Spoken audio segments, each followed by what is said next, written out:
हर हर महादेव दोस्तों, सभी लोग जानते हैं कि 28 दिसंबर 2024 यानी शनिवार को पड़ रही है पौष मास की शनि प्रदोष व्रत। और दोस्तों, यह वह तिथि है जो पौष मास में पड़ने वाली सबसे बड़ी तिथि है, क्योंकि यह शनिवार के दिन पड़ रही है और इसका बहुत ही बड़ा और विशेष महत्व होता है।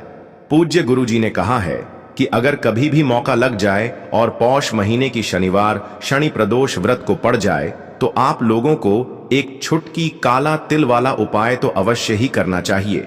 इन दोनों का संयोग बहुत ही कम आता है। इसी के साथ में गुरुजी ने अपनी शिव पुराण कथा में बताया है कि इस दिन आपको एक एक छुटकी काला तिल वाला उपाय तो आपको अवश्य ही करना चाहिए, क्योंकि ऐसा दिन पूरे साल में सिर्फ एक ही बार आता है। और दोस्तों, आप सभी लोग जानते हो कि शनिवार शनि प्रदोष व्रत का अगर सबसे बड़ा कोई उपाय है तो वह एक छुटकी काला तिल वाला उपाय है। तो दोस्तों, शनिवार शनि प्रदोष व्रत के दिन आप लोगों को इस एक छुटकी काला तिल वाला उपाय को जरूर करना है। बहुत सारे लोग होंगे जिन लोगों ने इस उपाय को ना किया हो, मतलब पूरा साल निकल गया, उन्होंने किसी भी दिन इस एक छुटकी काला तिल वाला उपाय को ना किया हो। पर दोस्तों, आपके पास एक आखिरी मौका बचा हुआ है, जो कि 28 दिसंबर शनिवार शनि प्रदोष व्रत के दिन है। इस दिन आप लोगों को इस वाले उपाय को जरूर कर लेना है। भले ही आपने पूरे महीने भर इस उपाय को ना किया हो, पर अगर आपने इस पौष महीने के शनिवार शनि प्रदोष व्रत के दिन अगर इस वाले उपाय को कर लिया तो आपको इस उपाय को करने का वह फल मिलेगा जिसकी आपने कभी कल्पना भी नहीं करी होगी। इसीलिए आप लोग इस वाले उपाय को एक बार जरूर कर लेना है, ताकि आप लोगों के हाथ से यह मौका ना जा सके और आपको इस उपाय को करने का फल मिल सके। दोस्तों, यह उपाय पंडित जी ने अपनी अभी की ही श्री शिव महापुराण की कथा में बताया है। जी, इस उपाय को आज हम आपको बहुत अच्छे से समझाने वाले हैं। इस वीडियो को देखने के बाद इस उपाय को समझने के लिए आपको कोई और वीडियो को देखने की जरूरत नहीं पड़ेगी। तो चलिए दोस्तों, उपाय को शुरू करते हैं। देखिए, यह इस पौष महीने के शनिवार शनि प्रदोष व्रत के दिन यह इतना खास होता है, इतना महत्वपूर्ण होता है।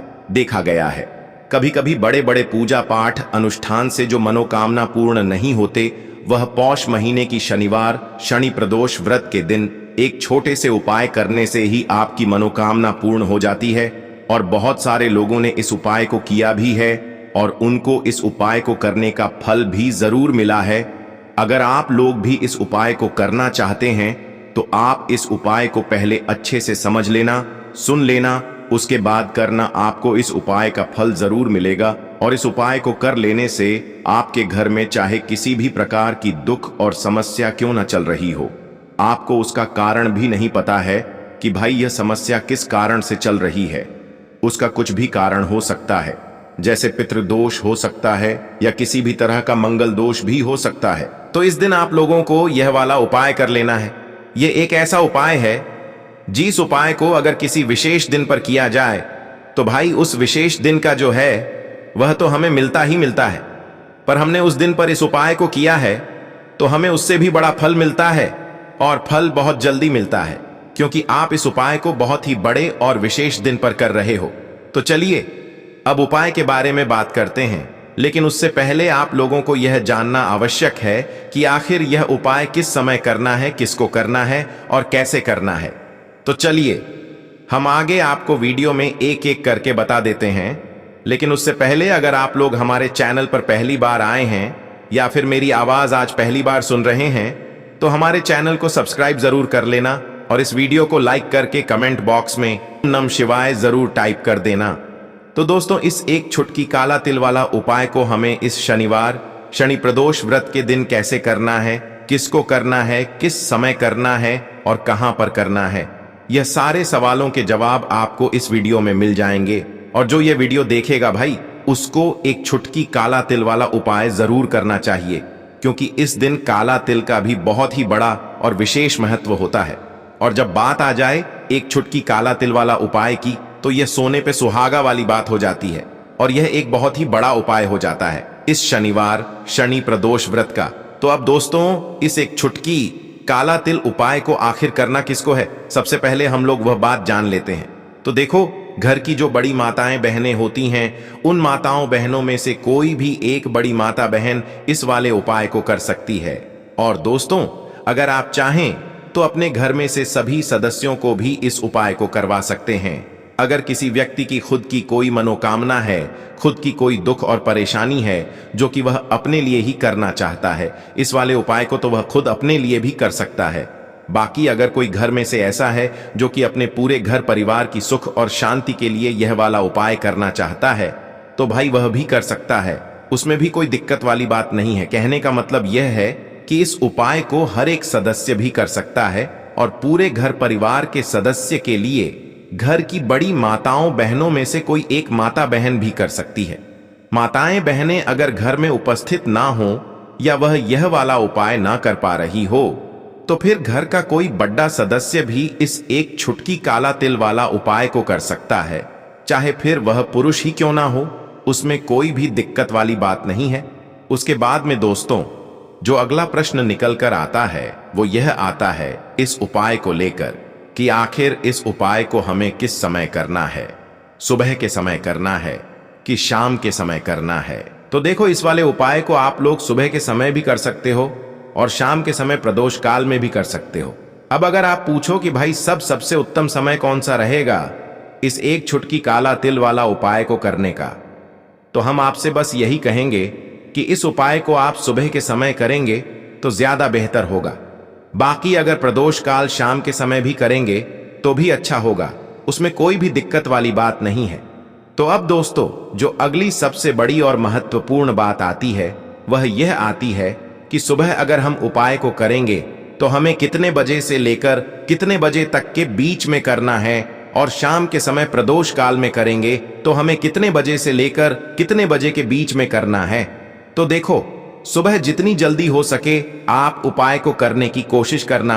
बाकी अगर किसी कारणवश लेट भी हो जाओ, थोड़ी देर भी हो जाए, तो 10 या 11 बजे तक भी आप उपाय कर लेना, पर 12 बजे से ज्यादा देरी ना हो, ठीक है, इस बात का ध्यान रखना। उसके बाद में दोस्तों अगर शाम के समय प्रदोष काल की बात करें, प्रदोष काल का जो समय होता है वो शाम के 6 बजे से शुरू हो जाता है। मतलब शाम के 6 बजे से लेकर 7 बजे के बीच का जो समय होता है यह समय प्रदोष काल का समय होता है। तो आप इस उपाय को 7 या 8 बजे के बीच में भी कर सकते हो। मतलब शाम के 6 बजे से रात 8 बजे के बीच में आप कभी भी इस वाले उपाय को कर सकते हो, उसमें कोई भी दिक्कत वाली बात नहीं है।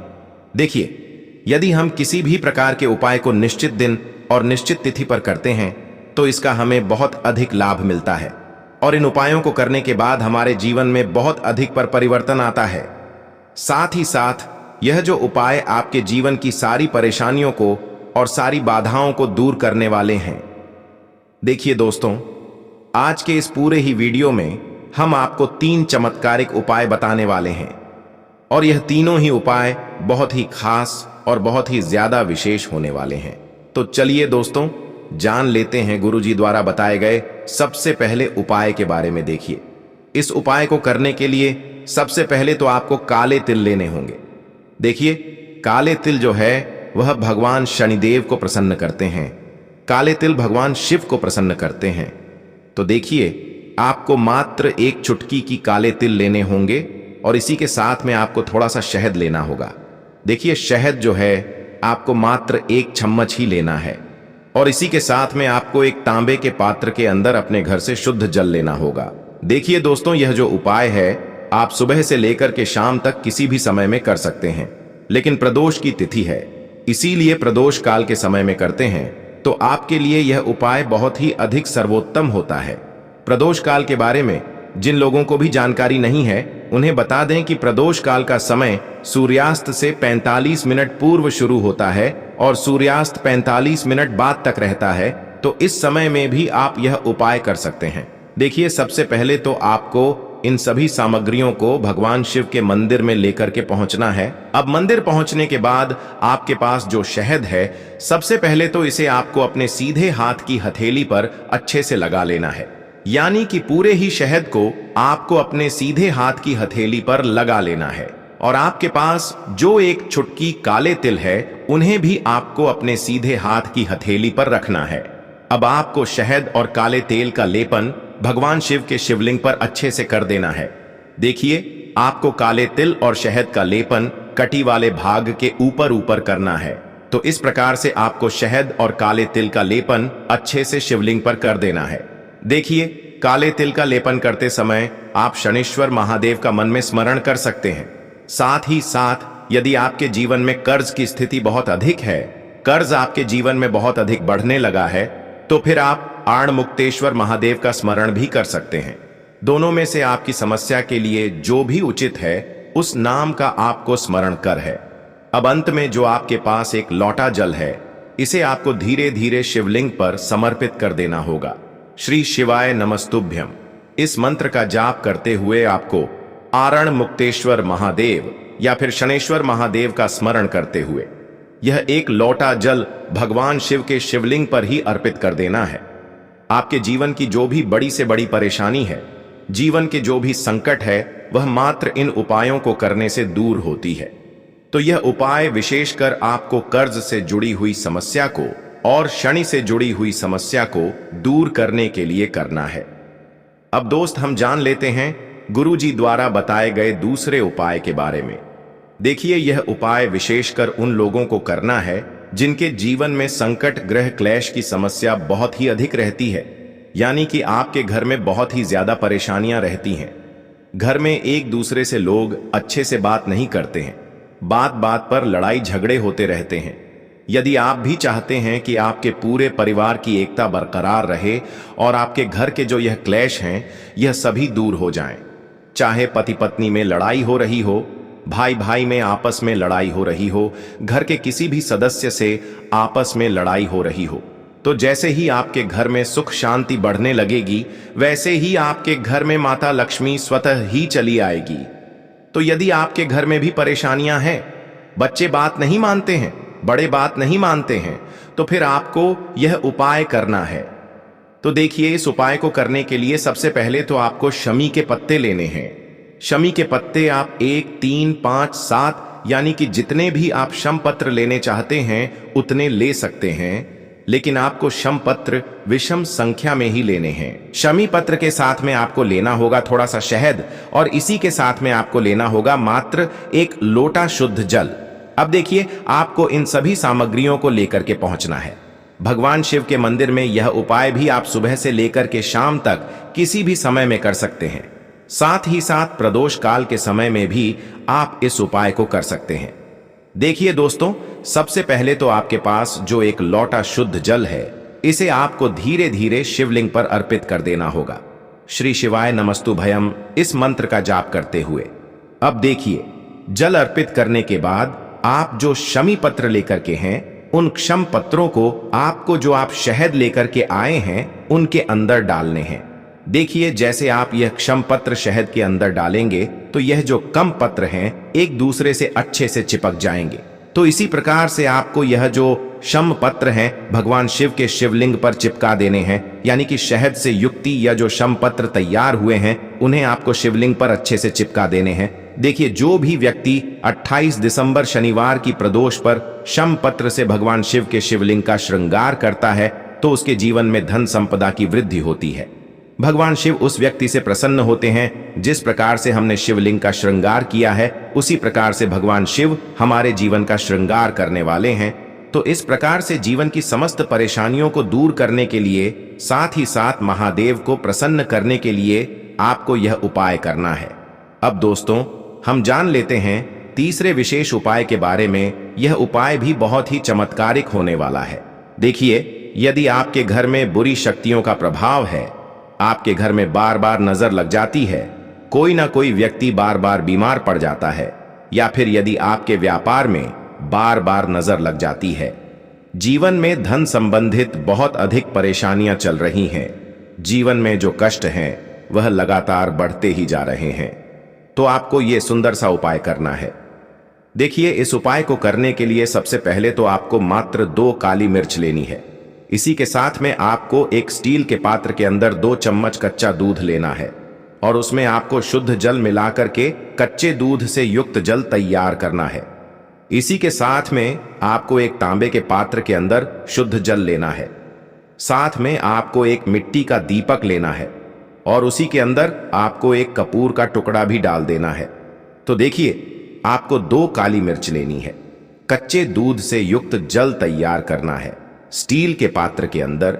इसी के साथ में आपको एक तांबे के पात्र के अंदर जल लेना है।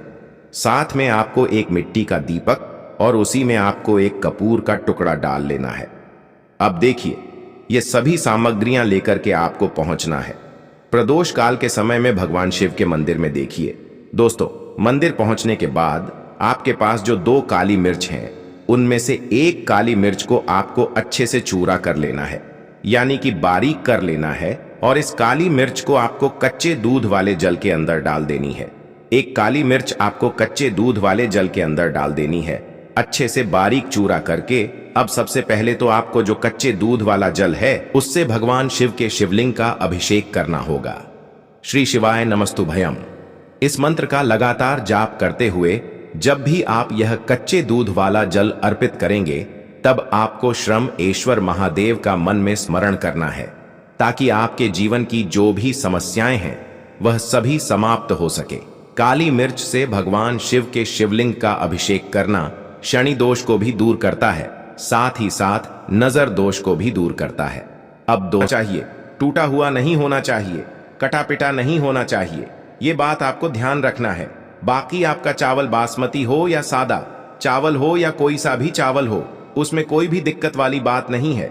तो सीधी सी बात है कि आपके घर के रसोई घर में जहां पर आप भोजन बनाते हो, वहां पर जो भी चावल आपके उपस्थित हो, उन चावलों में से अपनी एक कटोरी भर लेना या एक मुट्ठी चावल अलग से निकाल कर रख लेना, क्योंकि हम 108 चावल ही यहाँ पर इस उपाय में लेने वाले हैं, तो हमें यह चावल के दाने गिनकर निकालने पड़ेंगे।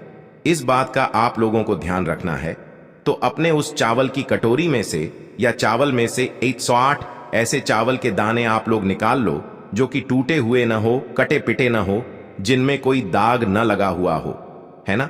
अच्छे साबुत चावल के दाने 108 दाने आप लोग निकाल कर रख लो और इन्हें किसी भी एक कागज की पुड़िया में या किसी एक छोटी सी कटोरी में आप लोग रख लो, ताकि यह सुरक्षित रहे, आपके एक भी चावल का दाना इधर उधर ना हो और आपका उपाय भी पूरा अच्छे से हो जाए। तो भाई, जैसे ही आपका उपाय की जो सामग्री है 108 चावल के दाने ये तैयार हो जाते हैं, उसके बाद मैं आपको जो भी अपनी पूजन सामग्री है, सुबह के समय कर रहे हो तो 1 लोटा जल या पूजन सामग्री जो लेकर जाना चाहो उसकी भी तैयारी कर लेना। और शाम के समय जा रहे हो तो भाई अपना जो दीपक है उसे तैयार कर लेना, ठीक है। और उपाय को करते समय शुद्धता का विशेष रूप से ध्यान रखना, ठीक है। सुबह सुबह स्नान करने के बाद ही उपाय को करने की आप लोग तैयारी करना। उसके बाद अगर शाम के समय की बात करें तो शाम के समय आपको स्नान करने की जरूरत नहीं है, पर शुद्धता का ध्यान रखना है। आपको स्नान तो नहीं करेंगे, आप हाथ मुंह धोकर भी इस वाले उपाय को शाम के समय प्रदोष काल में कर सकते हैं। इसमें कोई दिक्कत वाली बात नहीं है। तो आप अपने उपाय की पूरी सामग्री तैयार करके आपके पास ही में जो आपका शिव मंदिर हो वहां पर पहुंच जाइए। सबसे पहले शिव मंदिर में जाकर आप लोगों को उपाय नहीं करना है, पहले भगवान के दर्शन करना है, भगवान से आशीर्वाद प्राप्त करना है। फिर शिव जी की शिवलिंग के पास में आना है। शिवलिंग के पास में आने के बाद आप जो पूजन सामग्री लेकर आए हुए हैं, जैसे कि सुबह गए हुए होंगे तो 1 लोटा जल और जो भी पूजन सामग्री लेकर आए हैं, आप उनसे भगवान शिव जी की पूजन कीजिए। सबसे पहले तो 1 लोटा जल ही चढ़ेगा, उसके बाद में आपकी पूजन सामग्री चढ़ेगी। उसके बाद में अगर दोस्तों शाम के समय अगर आप इस उपाय को कर रहे हो तो अपने साथ में कम से कम 1 जो दीपक है गोल बाती का, जो आप अपने साथ में लेकर गए हो, उस दीपक को मंदिर में जाकर अपनी माचिस से जलाना है और उस दीपक को शिवलिंग के पास में रखना है, ठीक है। इस दीपक को रखने के बाद ही आप लोगों को अपना ये वाला उपाय शुरू करना है। और दीपक को ज्यादा पास में मत रखना, वैसे भी गर्मी पड़ रही है, भगवान शिव जी को आंच नहीं लगनी चाहिए, है ना। तो भाई, जैसे ही आपकी पूजा अर्चना हो जाती है, आप भगवान शिव जी को प्रसन्न कर लेते हैं। उसके बाद में शिवलिंग के पास ही में आप कहीं पर बैठ जाइए, सामने या आसपास जिस जगह पर आपको बैठना हो वहां पर बैठ जाइए और अपने वह 108 चावल के दाने अपने सामने निकाल कर रख लीजिए, क्योंकि अब यहां पर उपाय को यहां पर करने की आपको तैयारी करना है। और इस तरीके से जब आप उपाय करेंगे, पूजन सामग्री करने के बाद, पूजन अर्चना करने के बाद, तो आपको उपाय का फल बहुत जल्दी और बहुत बढ़ा होकर मिलेगा। तो अपने 108 चावल के दाने अपने सामने निकाल कर रख लेना। और यह जो उपाय है यह आपकी सीधे हाथ की हथेली से होगा, इसलिए इस बात का भी विशेष रूप से ध्यान रखना है। तो सीधे हाथ की हथेली का प्रयोग करके ही आप लोग अपना इस वाले उपाय को करना। अपने सामने जो भी आपकी कागज की पुड्डियां है उसको खोल कर रख लो, या कटोरी है तो भाई उसे अपने सामने रख लो और अपने वह 108 चावल के दाने निकाल लो। ठीक है। उसके बाद में दोस्तों अब आपको क्या करना है कि शिवलिंग आपके सामने होगी, तो आपने वह 108 चावल के दाने एक एक करके आपको शिव जी के शिवलिंग के ऊपर चढ़ाना है। कहां पर चढ़ाना है? शिवलिंग के ऊपर चढ़ाना है, और कहीं पर भी नहीं चढ़ाना है। आपको अपने हथेली से तो शिवलिंग के ऊपर चढ़ाना है, भले ही फिर वो अपने आप जलाधारी पर गिर जाए, या मतलब वहीं पर गिर जाए, उसमें कोई दिक्कत वाली बात नहीं है, पर आप चढ़ाओ शिवलिंग के ऊपर ही। तो आपको क्या करना है, अपना पहला चावल का दाना उठाना है, श्री शिवाय नमस्तुभ्यम बोलना है और शिवलिंग पर चढ़ा देना है। इसी तरीके से दूसरा चावल का दाना उठा है, शिवलिंग पर चढ़ाना है और मंत्र बोल देना है। और फिर तीसरा चावल का दाना उठाना है, श्री शिवाय नमस्तुभ्यम बोलना है और चढ़ा देना है। इसी प्रकार से आपको पूरे 108 चावल के दाने एक एक करके शिव जी के शिवलिंग के ऊपर चढ़ाना है और भगवान से प्रार्थना करते जाना है। मतलब प्रार्थना तो आपको आखिरी में करना है, पर हर एक चावल के दाने को चढ़ाते समय श्री शिवाय नमस्तुभ्यम जरूर बोलना है। उसके बाद ही में यह चावल का दाना शिवलिंग के ऊपर आपको चढ़ाना है। जैसे ही आपके 108 चावल के दाने शिवलिंग के ऊपर चयारेच जाते हैं, तो भाई उसके बाद में आपको क्या करना है, भगवान से अपनी मनोकामना बोलना है।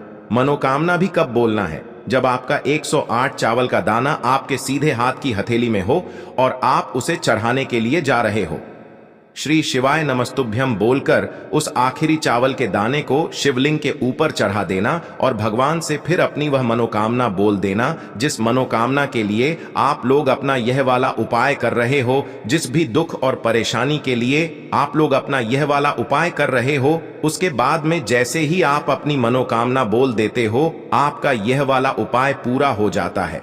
पर दोस्तों उपाय को करने के बाद आप लोगों को 2 मिनट भगवान शिव जी के मंत्र का जाप जरूर करना है। और मंत्र का जाप करने के बाद भगवान से एक और बार प्रार्थना करना है अपनी मनोकामना के लिए, या अपनी जो भी दुख और परेशानी है उसके लिए। इसके बाद में आप लोग भगवान को देखकर भगवान से प्रार्थना करके उनसे आशीर्वाद लेकर वहां से उठ सकते हैं और अपने घर पर जा सकते हैं। बस दोस्तों यहाँ पर यह वाला उपाय पूरा हो जाता है। इस तरीके से जो भी व्यक्ति छोटी छोटी चीजों का ध्यान रखते हुए इस 108 चावल के दाने वाले उपाय को करेगा, निश्चित सी बात है उसे उसकी मनोकामना जल्द ही पूर्ण होगी और जो भी दुख और परेशानी है वो भी बहुत ही जल्दी दूर होंगे। और दोस्तों अगर आपको हमारी ये वीडियो पसंद आई हो तो हमारे इस वीडियो को लाइक और चैनल को सब्सक्राइब जरूर करें। हर हर महादेव।